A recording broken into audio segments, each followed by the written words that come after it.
Listen up. You're tuning into the Entertainer Hotline Podcast. We keep it turned up. With your host, Dbeatzz. Okay. Talk to him. Welcome to another episode of the Entertainer Hotline, where every week we give you a story from the grind to the glory. And this week we have a special guest in the building, straight out of Hackney, UK, Jamaica, and to the world. Dancehall, hip-hop, and real street poetry. Give it up for the one and only Tuggawar, my brother. Nick, put up your swing. Aye. Outside with it. No phone inside. Go on, my brother. Go on, my G, man. You good? Good, man. You see me, I say? You don't know it go already in a Tuggy, you see me? We just there go and easy ourselves and just there go and hold a vibe. You see me? Because you don't know if I say Tuggawar, you know. You know, say put up your swing down. Yeah, man, I see where someone put up your swing, you know the thing go. Yeah. Right now we're there, so I go and easy and do it different. You see me, I say? Then we're there go and sip on some Cali wine. You see me? Snoop Dogg. Yeah. Cool, no, man. That you deal with? Yeah, man. And that what I deal with, man. We got Dbeatzz, you know. Your thing different, you know. All right, my brother. Bless up again upon the Entertainer Hotline. Because you don't already know, you know. From the grind to the glory. Let's take it from the top. Hackney race, but you ended up in Jamaica. That's a very serious journey, my brother. What was young Tuggawar like growing up in the streets of London? Let us know what it was like. Young Tugger. He was a hustler. He's from Hackney. He's from the grind, from the ghetto, from the council estates. He used to hang around with I'm kind of embedded in the Jamaican community from a very young age. I grew up in the community, so I grew up with the culture from very young. That's what's up. I was a hustler. Young Tugger was a hustler on weed. I'm selling a lot of weed, running around. You could have stayed in London and done grime or UK rap only, but you took it further to the roots, Jamaica. What inspired that move? Let us know what inspired that move to go to Jamaica. Well, like what I said, I grew up around the community all my life. My first girlfriend was Jamaican, and I ended up going there for a holiday. And I did music from before, but it was hard to become.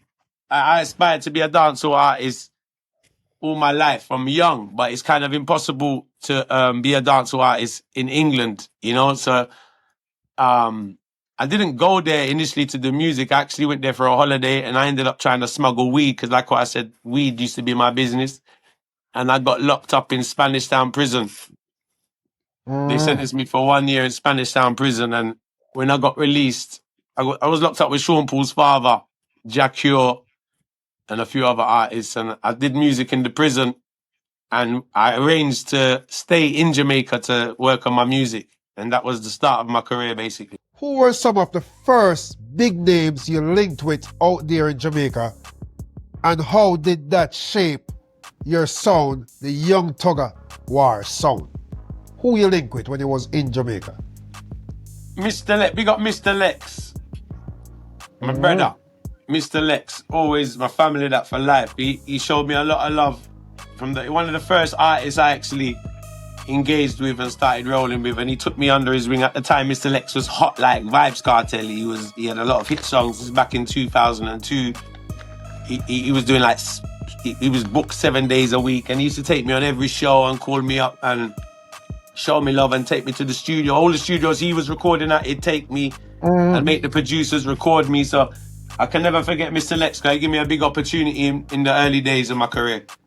Your sound is heavy, raw UK vibe, but with a dancehall bounce and real lyrics.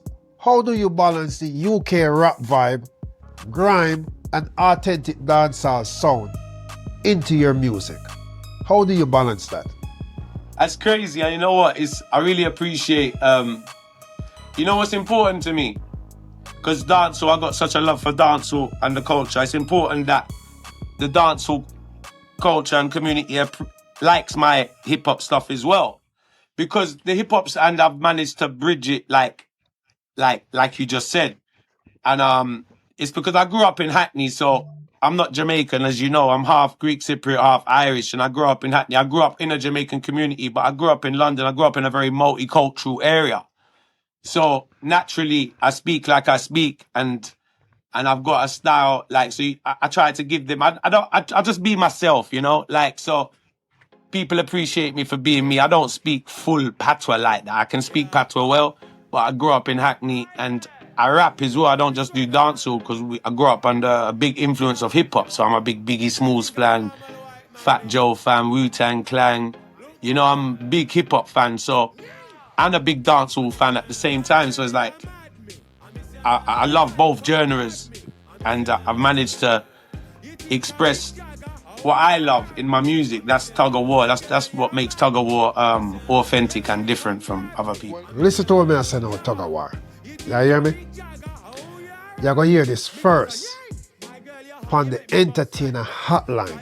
I don't know if nobody ever tell you this before, but me tell you this Dbeatzz. You see what I say? Every single... Hold on, let me take a sip. Hold on. Every single Jamaican or anybody who represent the dancehall or from yard supposed to respect Tuggawar. You understand me? Because guess what now? You, my brother, you deserve to walk like a Jamaican, talk like a Jamaican, speak like a Jamaican, do everything because, listen to me, you deserve that Yardman trophy there.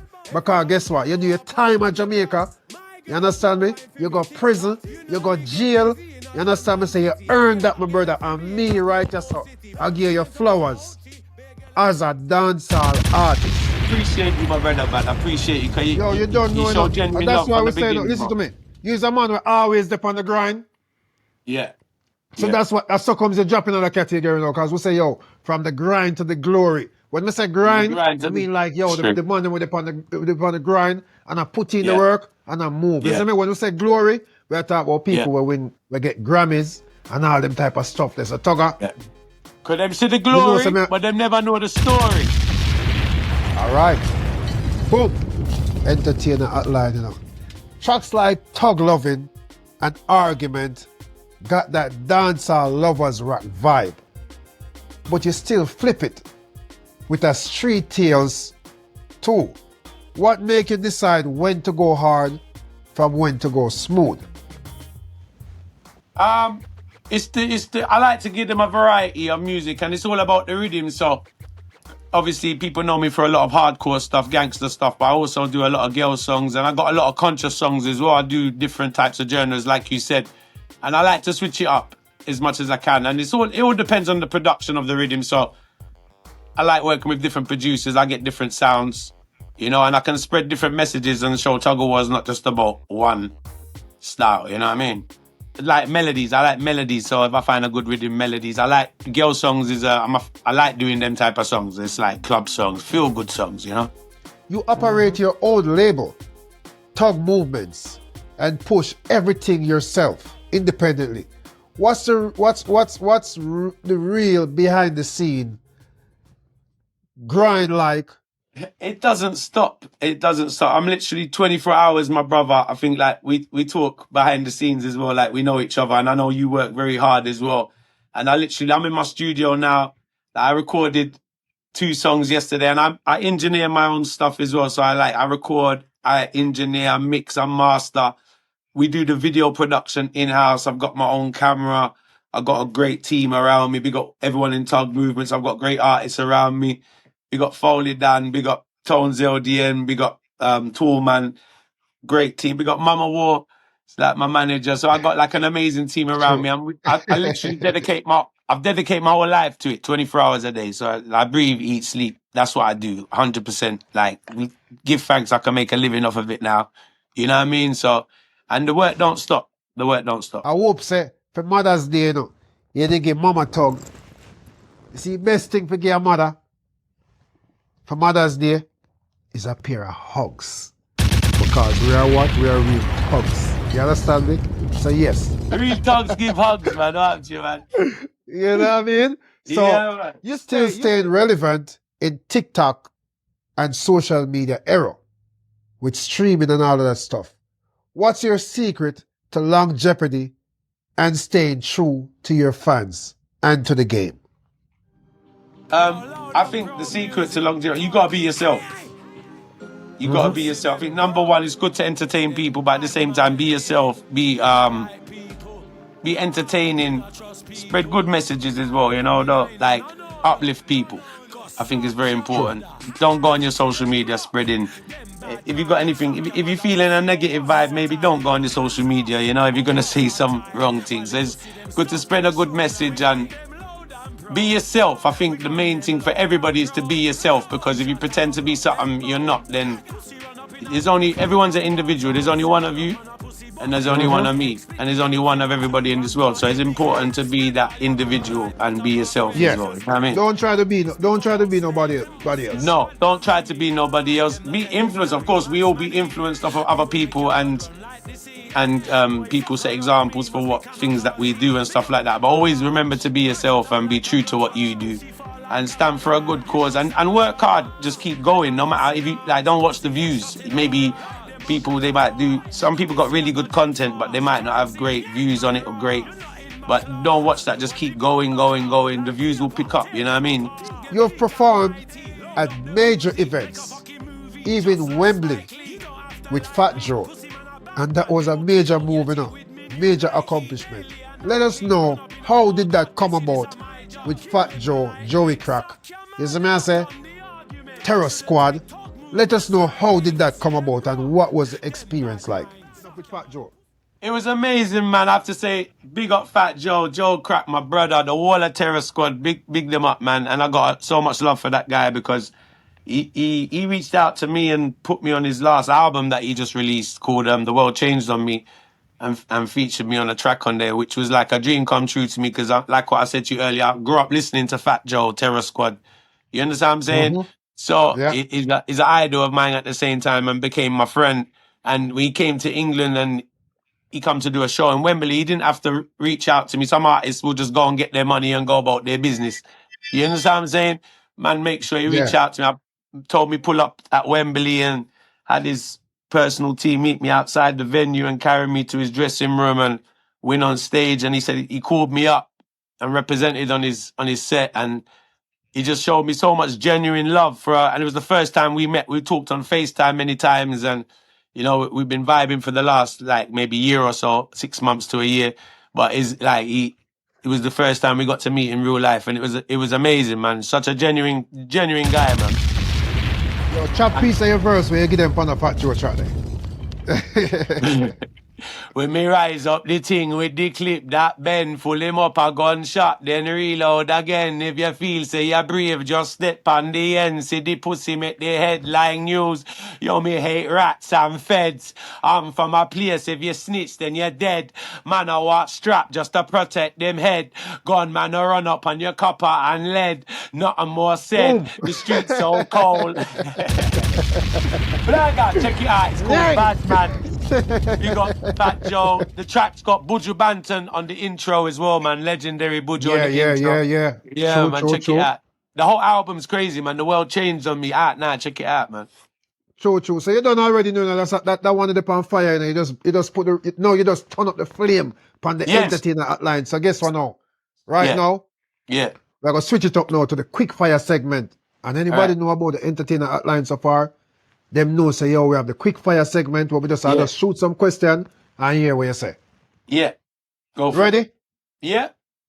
Studio or stage? Stage. All right. Clarks or Air Force One? Clarks. Hackney or Jamaica? Oh, good. Oh, that's a tough one, but I gotta say Hackney because I'm born here. I love Jamaica so much. But I gotta say Hackney. I'm born here. Mother's hospital baby, man. I'm born here, man. But Jamaica's my number two. Jamaica's my number two, don't you? All right, watch the one you know. Watch the one that we're gonna shoot off of, you know. Yeah. Weed or Guinness? Weed. That's that's too easy. That's too easy. We don't Guinness, you know. Yo, I stopped. You know, I used to drink because I'm half Irish. So remember Guinness, the Irish thing, you know. So I love Guinness, but I kind of eased off the Guinness for a good few years now. I'm more like a red wine or a brandy man. But weed is my thing, so it's weed. And that's why right now I just beat the Cali wine, Snoop Dogg wine, isn't it? But no, man, I need a bottle of that. You need to send me a bottle of that. And listen now, you see that chocolate on my beat now, named Milka? Milka. When we take one bite out of this, it just reminds me of life sweet. all right, here I go on now. We'll switch it up one more time, okay, you understand me? 25 and beyond. What's next for Tuggawar?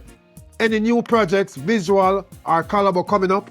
Yeah, I got loads. I got some really special collabs in the pipeline. I don't want to say too much at the moment until everything. I got some massive singles coming out as well, and I've actually got a lot of shows going on. So I got a big festival in Slovakia. So catch Tuggawar live in Slovakia 29th of August, and I'll be in Prague on the 3rd of September, and we're looking for a Canada tour. September as well, and a possible Australia tour. So we're going to try and make a kind of European/world tour hopefully soon. So I'm going to be doing a lot of shows. I got a brand new album coming out. Big up Dirt Mac as well. Got loads of new singles with him. We just released a few albums. I'm just working on a brand new album with Domingo. I'm like 3 tracks away from finishing the album. I just released a song on Foully Dan's label, which is Loud and Proud, a song called Loud and Proud. And I released Mr. That pop up. Loud and Proud. Bad, man. It's bad. And I got a big dancehall song produced by big up Stu Brooks and Sly Dunbar. You see me? So big up Sly and big up Stu Brooks. I got a massive dancehall hit coming out very soon as well. So it's going to be an exciting year for Tuggawar, definitely. All right then. Yeah. Boom, another one again. Before we leave, you don't know already. Let the fans them know where they can find you and how them can stay in touch with the Tuggawar and join the movements, because you don't know, at the Entertainer Hotline, and them can't stop mine. Do it. Catch me live. Remember to subscribe to my YouTube channel, which is Tuggawar. Keep up to date. I'll drop like 2 music videos a week at least, and podcasts as well. Check out the Tuggawar podcast on there as well. And follow me on Instagram at Tuggawar, Tuggawar. On the TikTok, Tuggawar1. Everywhere, Facebook, Tuggawar. Connect with me, man. Keep up to date with the movements. And as you know, I'm constantly releasing new music. So check out and follow me on Spotify and keep up with all the latest hits. True. You don't know it already, Before we leave the scene, you don't already know, that was Tuggawar. You understand me? Blessing up the Entertainer Hotline with some real fire. You get what I'm saying? And you don't know already, Big up my brother. And you don't know already, Foot affair. Swing. Foot affair swing, them not swing no foot. Hang on! Outside with it! Entertainer Hotline Podcast. Nyang!